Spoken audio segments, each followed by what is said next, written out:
कहानी खामोशी का साया। कभी कभी खामोशी में कुछ ऐसा छिपा होता है जो चीखों से भी ज्यादा डरावना होता है। ये कहानी है एक छोटे से गांव की, जहां रातें इतनी स्याह थी कि चांद भी डर कर बादलों में छिप जाता था। उस गांव में एक पुराना बरगद का पेड़ था, जिसके बारे में लोग कहते थे कि वहां रात को कोई जाता नहीं, क्योंकि जो गया वो कभी लौटा नहीं। गांव का नाम था स्याहपुर। वहां एक लड़का था, रवि, जिद्दी नौजवान और हर बात को तर्क से नापने वाला। गांव वालों की बातों पर उसे हंसी आती थी।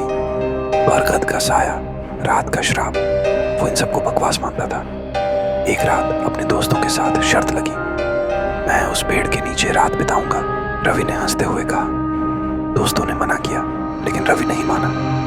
उसने एक लालटेन, एक कंबल और थोड़ा खाना लिया और चल पड़ा उस बरगद के पेड़ की ओर। रात के 11 बजे थे। रवि पेड़ के नीचे पहुंचा। उसने लालटेन जलाई और कंबल बिछाया। चारों तरफ सन्नाटा था, सिर्फ हवा की सनसनाहट। उसने सोचा, बस एक रात की बात है, सुबह मैं गांव वालों को दिखाऊंगा कि ये सब अंधविश्वास है। लेकिन जैसे जैसे रात गहरी हुई, उसे कुछ अजीब सा महसूस होने लगा।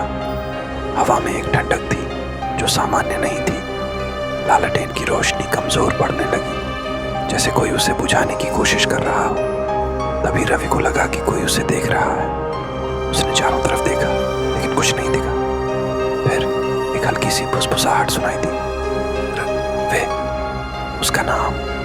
उसका दिल जोरों से धड़कने लगा। उसने सोचा, शायद हवा का शोर है, लेकिन फिर उसकी लालटेन बिना किसी कारण के बुझ गई। अंधेरा ऐसा था कि उसकी अपनी सांसें भी सुनाई दे रही थीं। तभी उसे लगा कि कोई ठंडा हाथ उसकी गर्दन को छू गया। रवि ने चीखने की कोशिश की, लेकिन उसकी आवाज गले में अटक गई। उसने अपने चारों ओर हवा में एक अजीब सी हलचल महसूस की, जैसे कोई उसका पीछा कर रहा हो। उसने भागने की कोशिश की, लेकिन पेड़ की जड़ें जैसे जिंदा हो उठी थी। वे उसके पैरों को जकड़ने लगी।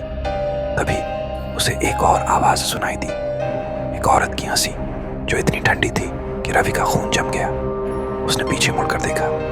वहां एक साया था, लंबा, काला, और उसकी आंखें खाली लेकिन चमकती हुई। सुबह जब गांव वाले बरगद के पेड़ के पास पहुंचे, वहां सिर्फ रवि का कंबल और बुझी हुई लालटेन थी। रवि का कोई निशान नहीं था। गांव वालों ने उस रात के बाद उस पेड़ के पास जाना छोड़ दिया।